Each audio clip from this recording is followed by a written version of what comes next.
ரட்சகராகிய இயேசு கிறிஸ்துவின் நாமத்தினாலே உங்களுக்கு என்னோட அன்பின் வாழ்த்துக்கள். இன்றைய நாளின் தியானத்துக்காக தேர்ந்து கொள்ளப்பட்ட வேத வசனம் மத்தேயு எழுதின சுவிசேஷம் 20வது அதிகாரம் 16வது வசனம். இவ்விதமாக பிந்தினோர் முந்தினோராயும் முந்தினோர் பிந்தினோராயும் இருப்பார்கள். அழைக்கப்பட்டவர்கள் அநேகர், தெரிந்து கொள்ளப்பட்டவர்களோ சிலர் என்றார். இந்த வார்த்தையை ஆண்டவராகிய இயேசு கிறிஸ்து பரலோக ராஜ்யத்தை குறித்து பிரசங்கிக்கும் போது, அது ஒரு மனிதன் தன் திராட்சை தோட்டத்திற்கு வேலை செய்ய கூலிக்கு ஆட்களை அனுப்பின சம்பவத்தோடு ஒப்பிட்டு சொன்னார். நாள் ஒன்றுக்கு ஒரு பணம் கூலி பேசி அதிகாலமே வேலைக்கு ஆட்களை அனுப்பினான். அடுத்து வேலை இல்லாமல் சும்மா இருந்த மனிதர்களையும் காலை 9 மணி, மதியம் 12 மணி, 3 மணி, மாலை 5 மணி அளவில் வேலைக்கு ஆட்களை அனுப்பி உங்களுக்கும் நியாயமான கூலி கிடைக்கும் என்று சொன்னான். மாலை 6 மணிக்கு கூலி கொடுக்க ஆரம்பிக்கும் போது 5 மணிக்கு வந்தவர்கள் தொடங்கி அனைவருக்கும் ஒரு பணம் கூலி கொடுத்தான். முந்தி வந்தவர்கள் தங்களுக்கு அதிக கூலி கிடைக்கும் என்று நினைத்தார்கள். ஆனால் அவர்களுக்கும் ஒரு பணம் கூலியாக கொடுக்கப்பட்டது. திராட்சை தோட்டத்தின் வேலைக்காக அமர்த்தப்பட்ட ஒப்பந்தக்காரர்கள் இஸ்ரவேல் மக்கள். அவர்கள் முந்தி வந்தவர்கள். வேத வாக்கியங்கள், புத்திர சுவீகாரம், தேவனுடைய மகிமை, தேவ ஆராதனை முறைமைகள், நியாயப்பிரமாணம், வாக்குத்தத்தங்கள், முற்பிதாக்கள், இவைகள் யாவும் அவர்களிடம் ஒப்படைக்கப்பட்டது.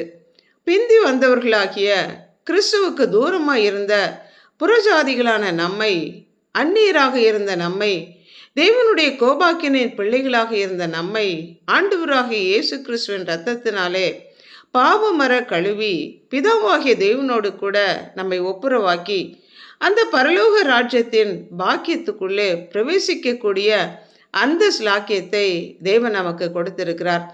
தேவனுடைய ராஜ்யத்தில் பிரவேசிக்கிற அந்த ஸ்லாக்கியம், அந்த கிருபை பெற்றுக்கொள்ளுகிறவர்களை சார்ந்து அல்ல, கொடுப்பவரை சார்ந்தே இருக்கிறது.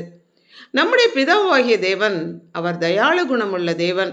தண்டனை ஒன்றுக்கே தகுதியான பாத்திரமான ஒரு பாவியான மனுஷனுக்கு தேவனுடைய கிருபையை பெற்றுக்கொள்வது என்பது அவனுக்கு கிடைத்த மாபெரும் ஸ்லாக்கியம். அதுவே மாபெரும் கிருபை எனப்படும். தேவனுடைய ராஜ்யத்திலே ஆரம்பம் முதற்கொண்டு தேவனுடைய சத்தத்தை கேட்டு ஊழியம் செய்கிற மக்களும் உண்டு. கடைசி நேரத்தில் ஆண்டவரை ஏற்றுக்கொண்டு ஆண்டவருக்காக ஊழியம் செய்கிற மக்களும் உண்டு.